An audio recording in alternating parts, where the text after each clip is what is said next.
29 दिसंबर 2024 की ये वाकया है। एक हॉस्पिटल के अंदर एक लड़का और एक लड़की दोनों ही एडमिट थे, दोनों ही बेहोश थे। दरअसल दोनों के ही होश में आने का इंतज़ार किया जा रहा था। न केवल उस हॉस्पिटल में जितने भी काम करने वाले लोग हैं वो इंतज़ार कर रहे थे, बल्कि जहाँ जहाँ तक उनके बारे में सूचना थी वहाँ वहाँ के लोग इंतज़ार कर रहे थे कि कब उन्हें होश आएगा। इसी बीच में ये खबर सोशल मीडिया पर, अखबारों पर, हर जगह चल रही थी। हर कोई उनके होश में आने का इंतज़ार कर रहा था। इसी बीच में एक नर्स, उस लड़की ने देखा क्या कि 32 साल का वो लड़का जो बेहोशी की हालत में था, कभी उसका हाथ हिल रहा है तो कभी उसका पैर हिल रहा है।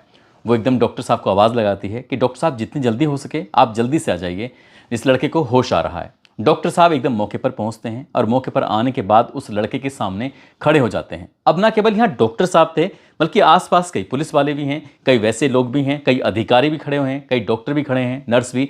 चारों तरफ से लोगों ने उस कमरे को घेरा हुआ था। डॉक्टर साहब के मुंह से सबसे पहले जो बोल निकले थे वो पूछते हैं कि तुम कैसे हो, अब कैसा महसूस कर रहे हो। जैसे उस लड़के से ये कहा जाता है तो लड़का एकदम देखते कहता है कि क्या हुआ। बड़े आश्चर्य के साथ वो लड़का एकदम जब ये कहता है कि क्या हुआ, तभी पूछता कि मैं यहाँ कैसे। दरअसल वाकई उसका सवाल बिल्कुल सही था, जायज़ था कि आखिरकार हुआ क्या है और मैं यहाँ क्यों हूँ। दरअसल जब ये कुछ घंटों पहले जिस जगह पर था उस जगह पर लगभग 181 लोग होते हैं, 181 यात्री होते हैं और 181 यात्रियों में एक लड़का और एक लड़की, ये दो ही सुरक्षित बचते हैं। बाकी के जितने भी होते हैं 179 यानी कि 179 सबकी मौत हो जाती है। और उस मौत की जो कहानी थी, इस मौत की जो दर्दनाक हादसे की बात थी, वो हर किसी माध्यम से, हर किसी व्यक्ति के जब पास पहुंच रहा था तो लोगों को इस घटना के बारे में बड़ा आश्चर्य हो रहा था। दरअसल आज की इस कहानी के माध्यम से ये जानने की, समझने की कोशिश करते हैं कि आखिरकार जिस विमान में वो लड़का और लड़की बैठे हुए थे, आखिरकार उस विमान में उस वक्त हुआ क्या था और ये हादसा इतना बड़ा कैसे हो गया। आदाब, नमस्कार, सत श्री अकाल। मैं उस्मान सैफी। आज की जो सच्ची घटना मैं आपको सुनाने जा रहा हूँ, ये सच्ची घटना शुरू होती है थाईलैंड, एक देश है, उसकी एक राजधानी है बैंकॉक। बात कर रहा हूँ 28 दिसंबर और 29 दिसंबर 2024 की रात। लगभग 1:30 से 2 बजे के आसपास का वक्त रहा होगा। एक जो हवाई जहाज़ होता है, उस हवाई जहाज़ का जेजू विमान 7C2216 ये अपनी उड़ान भरने के लिए तैयार था। लगभग 3512 किलोमीटर का ये सफ़र तय करना था और ये सफ़र तय करने के बाद साउथ कोरिया का एक मुआन अंतर्राष्ट्रीय हवाई अड्डा है, वहाँ पर उसको पहुँचना था। 29 दिसंबर 2024 की सुबह 8:54 के हिसाब से जो वहाँ का टाइम था। दरअसल यात्रियों को बैठाया जाता है। जैसे अगर किसी ने भी सफ़र किया होगा तो उसमें सफ़र की एक शुरुआत होती है। सभी यात्रियों का इंतज़ार किया जाता है। सभी यात्रियों को एक सीट मुकर्रर होती है कि किसको किस सीट पर बैठना होता है। जब टिकट लिए जाते हैं तो उस टिकट को लेने से पहले ही ये सबको पता चल जाता है कि हमारी सीट कौन सी है जो रिज़र्व हो जाती है। ये जो विमान है, इस विमान में सभी यात्रियों को मिला के, चाहे वो क्रू मेंबर हो, पायलट हो, सहायक हो या फिर बाकी जितने भी मुसाफिर हैं, टोटल मिला के 189 सीटें इसके अंदर उपलब्ध थीं। अब इसमें टोटल जो मुसाफिर बैठे हुए थे, 175 मुसाफिर जब आके बैठ जाते हैं, जितने भी टिकट होते हैं जब वो बैठ जाते हैं तो इनकी सेवा के लिए 6 क्रू मेंबर होते हैं, जिसमें एक पायलट भी होता है, एक सहायक भी होता है। और जब सब आ जाते हैं तो उसके बाद फिर सभी को एक दिशा निर्देश दिए जाते हैं जो क्रू मेंबर होते हैं उनके माध्यम से कि आपको सीट बेल्ट बांधनी है, आपको क्या करना है, क्या नहीं करना है। और जब जैसे जैसे विमान में दिशा निर्देश दिए जाते हैं उसी हिसाब से मुसाफिर बैठे हुए थे। खुशी इसलिए मना रहे थे क्योंकि वो एक त्यौहार मनाकर, क्रिसमस का जो पर्व था उस पर्व को थाईलैंड की जो राजधानी होती है बैंकॉक, उसके अलग अलग हिस्सों में वो अपने इस पर्व को, त्यौहार को मना कर आए थे। अब उन्हें अपने अपने काम पर वापस लौटना था, अपने अपने घरों को वापस आना था। अपने अपने परिवार से कोई 2 सदस्य हैं तो कोई 4 सदस्य हैं, कोई 3 सदस्य हैं, कोई सिंगल ही कोई ऐसा व्यक्ति होगा जो अपने घर से अकेला आया हो। इसमें जितने भी मुसाफिर होते हैं उन मुसाफिरों में अगर हम बात करें तो 173 मुसाफिर साउथ कोरिया के थे। और जिस देश से ये हवाई जहाज़ उड़ा था, थाईलैंड की राजधानी बैंकॉक से, थाईलैंड के सिर्फ 2 ही मुसाफिर इसमें मौजूद होते हैं। दरअसल ये लगभग 7 घंटे या उससे कुछ ज़्यादा का ये सफ़र होता है। उसके बाद फिर इनसे ही बताया जाता है कि आपका जो हवाई जहाज़ है ये मुआन अंतर्राष्ट्रीय हवाई अड्डे पर 29 दिसंबर 2024 की सुबह 8:54 पर उतरेगा। जैसे जैसे दिशा निर्देश थे, अगर हम इस समय की बात करें, अगर भारत के हिसाब से समय की बात करें तो ये 29 दिसंबर 2024 की सुबह 5:37 के आसपास का ये समय होता है।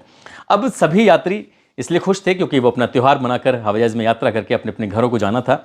लेकिन इसी बीच में कुछ मौसम की गड़बड़ी होने की वजह से, जब मौसम की गड़बड़ी होती है तो हवाई जहाज में कुछ थोड़ा सा डिसबैलेंस सा होता है, वो हल्का फुल्का हिलता है। जब हिलता है तो ये क्रू मेंबर जो होते हैं ये एक सूचना देते हैं कि सभी अपनी सीट बेल्ट बांध लें और जब तक दिशा निर्देश हैं तब तक आप कोई भी सीट बेल्ट ना खोलें।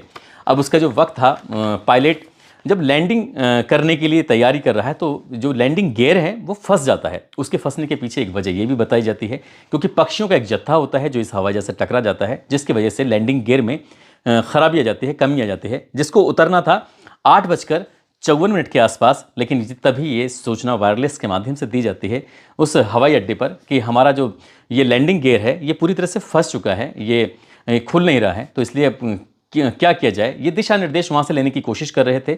8:54 पर उस हवाई जहाज़ को लैंडिंग करना था, लेकिन इसके बाद फिर वो चक्कर काटना शुरू कर देता है। चक्कर काटना शुरू कर देता है। यहाँ के लोग करें तो क्या करें, क्योंकि अगर पहिए ही नहीं निकलेंगे हवाई जहाज़ के, क्योंकि वो जैसे आप किसी पक्षी को उड़ते हुए देखते होंगे तो पक्षी जब उड़ेगा तो वो अपने जो पैर होते हैं, पंजे होते हैं, उनको पीछे की साइड में कर लेता है। ठीक वैसे ही हवाई जहाज़ की स्थिति होती है। हवाई जहाज़ के अंदर जो पहिए होते हैं वो पहिए अंदर जाके छुप जाते हैं और जब उन्हें उतरना होता है हवाई जहाज़ को तो वो पहिए बाहर निकलने के लिए तैयार हो जाते हैं। लेकिन जब उसे लैंडिंग गियर जब बाहर नहीं निकल पा रहे हैं तो ऐसे में पायलट थोड़ा परेशान हो जाता है। पायलट हर संभव कोशिश करता है कि किसी भी तरकीब से ये लैंडिंग गियर जो है ये खुल जाएं, पहिए बाहर निकल जाएं और उसके बाद फिर अपना ये काम करे। लगभग 6 मिनट तक या उससे थोड़ा बहुत ज़्यादा ये जो हवाई जहाज़ होता है ये पूरा आसमान में जेजू एयर जो होता है वो आसमान में घूम रहा है, उड़ रहा है। अब ऐसी स्थिति में जो हवाई अड्डा होता है मुआन, वहाँ पर हड़कंप मच जाता है। लगभग 1500 से ज़्यादा जो कर्मचारी होते हैं वो तैनात हो जाते हैं। कई हेलीकॉप्टर होते हैं वो तैयार हो जाते हैं। कई अग्निशमन यंत्र जो होते हैं, आग बुझाने की मशीनें होती हैं वो भी तैयार हो जाती हैं। एम्बुलेंस भी तैयार हो जाती हैं, पुलिस वाले भी तैयार हो जाते हैं और सैनिक भी वहाँ पर मौके पर आ जाते हैं। वो 5-6 मिनट का जो समय था, सबके सब तैयारी पे थे कि आखिरकार कुछ भी हो सकता है, जो एक बड़ी घटना हो सकती है, इस तरह का अनुमान लगाया जा रहा था। अभी पायलट के मन में एक बात आती है, वो अपने अधिकारियों से बातचीत करते हैं कि क्यों ना वैली लैंडिंग करा दी जाए। यानी कि अगर पहियों पे नहीं उतरता है तो इसके लिए वैली लैंडिंग होती है। और वैली लैंडिंग का मतलब ये होता है कि जब हवाई जहाज रनवे पे चलेगा, उतरेगा, तो वो पहियों के बिना ही ऐसे ज़मीन पर जैसे खिंचड़ते हैं या फिर रगड़ होती है, तो इस तरह से होता है। ये लगभग 2800 मीटर का रनवे होता है। जब उसे रनवे पर उतारा जा रहा था तो लगभग 1400 मीटर का जो रनवे था वो पीछे छूट जाता है। बाकी का जो बचता है 1400 मीटर के आसपास बचता है। इसकी जो रफ्तार होती है, रफ्तार थोड़ी ज़्यादा तेज़ थी और 1400 मीटर एक हवाई जहाज़ के लिए वो बहुत ही कह सकते हैं छोटा सा एरिया। जब तक ब्रेक नहीं लगेंगे तब तक वो हवाई जहाज़ रुकने वाला नहीं है।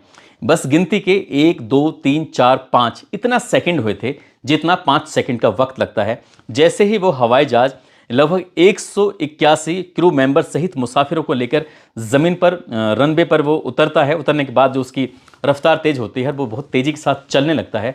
तो इसके बाद फिर वो बहुत तेज़ी के साथ चल ही रहा था। उसे रुकने के लिए एक जो एयरपोर्ट की दीवार थी उस दीवार पर जाता है और दीवार पर जाने के बाद टकरा जाता है। ठीक वैसा ही धमाका होता है जैसे क्या राजस्थान की राजधानी जयपुर में अभी एक एलपीजी टैंक में रिसाव होने के बाद एक आग का गोला बनता है और आग का गोला बनने के बाद लगभग 200 मीटर के दायरे में एक बहुत बड़ा ब्लास्ट हो जाता है। ठीक वैसे ही था, यहाँ भी एक ब्लास्ट होता है और ब्लास्ट की जो पावर थी, तादाद थी, वो बहुत ज़्यादा थी। एकदम से आग लगनी शुरू हो जाती है और जैसे ही आग का गोला आसमान की तरफ उड़ता है, हालांकि पहले से ही वहाँ अधिकारी जो एयरपोर्ट के कर्मचारी होते हैं, लगभग 1570 कर्मचारी थे जो तैयार थे एक किसी भी परिस्थिति से, किसी भी स्थिति से निपटने के लिए, जिसमें लगभग 490 अग्निशमन कर्मी होते हैं, 455 पुलिस वाले और सैनिक होते हैं, साथ ही 32 दमकल की गाड़ियां होती हैं। कई हेलीकॉप्टर थे जो तैयारी पे थे कि कोई भी अगर घायल हुआ, किसी भी स्थिति से होगा, उसे निपटने के लिए तैयार रहेंगे। साथ ही एम्बुलेंस भी वहाँ तैयार कर दी जाती हैं। फिर भी आग बुझाने में जितनी मशीनरी थी, जितने भी अधिकारी थे, सैनिक थे या अग्निशमन के भी कर्मचारी थे, लगभग 49 मिनट का समय लग जाता है। और 49 मिनट के इस समय में जो ये हादसा होता है तो हादसा इतना भयानक होता है कि जैसे जैसे 181 लोगों की संख्या थी, कुछ लोग जल रहे थे, उनकी आग बुझाई जाती है, उनको बाहर निकाला जा रहा था, वो कुछ हाथों हाथ भी मर रहे थे। संख्या लगातार मरने वालों की बढ़ती चली जा रही थी और जब गिनती करते चले जाते हैं तो गिनती करते करते 179 यानी कि 179 जो मुसाफिर होते हैं, पायलट, सहायक, सब मर जाते हैं। तभी जो जत्था है, जो बचाव दल है, ये बचाव दल उस हवाई जहाज के पिछले हिस्से में, जो उसे हवाई जहाज की जिसे पूंछ भी बोलते हैं, उस हिस्से में जाते हैं। तो एक लड़का और एक लड़की, एक लड़के का नाम लू होता है और लड़की का नाम कुओन होता है। ये दोनों ये बेहोशी की हालत में थे, और लेकिन इनको इतनी ज़्यादा गंभीर चोटें नहीं आई थी जितनी चोटें बाकी लोगों की आई थी। ये पूंछ में जाकर कुछ इस तरह से ये जो हवाई जहाज़ था उसने अपनी आगोश में कुछ ऐसा समाया कि इनको बिल्कुल भी शायद इतने बड़े लेवल पर चोट नहीं लगी थी। बाकी जितने भी लोग होते हैं वो गंभीर रूप से घायल हो जाते हैं, कुछ मर जाते हैं, उपचार के दौरान किसी की मौत हो जाती है। अब अगर हम बात करें इस हवाई जहाज़ के अंदर, तो कम से कम जो उम्र का एक लड़का होता है जिसकी उम्र लगभग 3 साल के आसपास होती है, और यदि हम सबसे ज़्यादा उम्र की बात करें तो सबसे ज़्यादा उम्र का मुसाफिर होता है जिसकी उम्र लगभग 78 साल के आसपास होती है। अब 179 मुसाफिरों की मौत होना ये पूरी दुनिया के लिए एक बहुत बड़ी बात हो जाती है।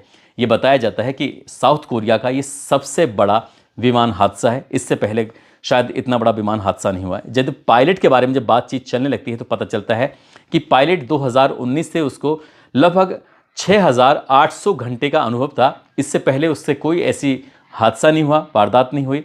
अब इसके पीछे कोई ठोस वजह तो सामने नहीं आती है कि विमान के हादसे के आखिरकार मुख्य वजह क्या रही, लेकिन जांच करने वाले अधिकारियों का ये कहना है कि पक्षियों के टकराने से जो इंजन में खराबी आ गई थी और जिसकी वजह से लैंडिंग गियर था वो काम करना बंद कर देता है। और उसने, यानी कि पायलट ने समझदारी से काम लेने की कोशिश की। उसने सोचा कि बाकी सब लोग भी बच जाएं, खुद भी बच जाए, लेकिन उसकी जो होशियारी थी वो काम नहीं आई, और जो हादसा होता है उस हादसे की गूंज पूरे दुनिया में फैल जाती है। जो इस कंपनी यानी कि जेजू एयर के जो CEO होते हैं किम ई बे, वो प्रेस कॉन्फ्रेंस करते हैं, और प्रेस कॉन्फ्रेंस करने के बाद पूरी दुनिया के सामने इस पूरी घटनाक्रम की जिम्मेदारी लेते हैं। कहते हैं कि ये घटना जो हुई है इसकी जिम्मेदारी हम सीधे सीधे लेते हैं, और हम उन सभी लोगों से जो भी इसमें लोग मारे गए हैं, उनके परिवार के लोग हों या उनके रिश्तेदार हों, या जो भी इनसे प्रत्यक्ष रूप से जुड़े हैं, या जो भी लोग हमारे इस जेजू एयर में यात्रा करते हैं, उन सभी से वो माफ़ी मांगते हैं। जब वो झुककर सबके सामने खड़े होते हैं तो उनकी आंखों से आंसू थे, और उनकी आंसुओं की जो दर्द था, तकलीफ़ थी, भावनाएं थीं, वो पूरी दुनिया महसूस कर रही थी। और जब ये अखबार, टेलीविज़न, न्यूज़ चैनल के माध्यम से दुनिया के सामने न्यूज़ पहुंचती है तो वाकई जिसने भी सुनी सभी को तकलीफ़ हो रही थी, सब सोचने पर मजबूर हो जाते हैं। आखिरकार जो कार्यवाहक राष्ट्रपति होते हैं वो 7 दिन का राष्ट्रीय शोक घोषित कर देते हैं। 4 जनवरी 2025 तक उस देश में, यानी कि साउथ कोरिया में, ये राष्ट्रीय शोक घोषित कर दिया गया है। साथ ही जो एक लड़का और लड़की हैं, ये जो 2 बच्चे होते हैं वो उस हवाई जहाज़ के क्रू मेंबर होते हैं। क्रू मेंबर वो होते हैं जो हवाई जहाज़ के अंदर, जैसे कोई भी मुसाफिर जाता है तो उसको बैठने के लिए जगह बताते हैं कि आपको कहाँ बैठना है, आपको कहाँ सामान रखना है। यदि किसी को पानी की ज़रूरत होती है या किसी को किसी चीज़ की ज़रूरत होती है तो वो क्रू मेंबर को कॉल करता है। कॉल किया, एक बटन होता है, उसको बटन दबाया जाता है। जैसे बटन दबता है तो ये जानकारी उस क्रू मेंबर तक पहुँच जाती है। उसके बाद क्रू मेंबर उनके पास आता है और आकर किसी भी मुसाफिर से जानकारी लेता है कि मैं आपकी क्या मदद कर सकता हूँ। यदि उसको पानी चाहिए, खाना चाहिए या किसी और चीज़ की ज़रूरत होती है तो वो क्रू मेंबर उनकी हेल्प करने के लिए तैयार होते हैं। जो इस विमान हादसे में जो बचने वाले होते हैं वो दोनों ही क्रू मेंबर थे। क्रू मेंबर जो सदस्य होते हैं या तो विमान के बिल्कुल सबसे पीछे वाले हिस्से में बैठते हैं या बीच वाले हिस्से में बैठते हैं, क्योंकि जिसको जो जिम्मेदारी दी जाती है, जिसको जहां रहना होता है वहां वो रहता है। और इन दोनों क्रू मेंबर की जिम्मेदारी थी, इन्हें जो आधे से ज़्यादा हिस्सा था पीछे का, इनको जिम्मेदारी दी थी, और बाकी की आगे की जिम्मेदारी थी वो आगे जो क्रू मेंबर बैठे हुए थे उनकी जिम्मेदारी थी। दोस्तों, इस पूरे घटनाक्रम को सुनाने का उद्देश्य किसी को परेशान करना नहीं है, किसी का दिल दुखाना नहीं है, बल्कि आपको जागरूक करना है, आपको सचेत करना है। और जाते जाते ऋषभ कुशवाहा हैं, आज इनका जन्मदिन है। इनको जन्मदिन की ढेरों सारी शुभकामनाएं, बहुत बहुत मुबारकबाद। साथ ही कुछ लोगों ने नाम लेने की अपील की है, जिसमें राज रोशी गुज्जर हैं, डॉक्टर बुशरा परवीन छत्तीसगढ़ से, सादिक रजा दिल्ली से, अंबिका खन्ना, प्रवीण कुमार, वीरेंद्र सिंह, सरला मौर्य, उमेश पटेल, जाकिर हुसैन, अशरफ अली, दिव्यांशु यादव, ललित राजपूत, लोकेंद्र गौतम, गोविंद मंडल, कमालुद्दीन खान, बलवीर सिंह, मोहम्मद नासिर खान, काजल चौहान, रमाशंकर गुप्ता। आप सब लोग अपना ख्याल रखें, सुरक्षित रहें। जय हिंद, जय भारत।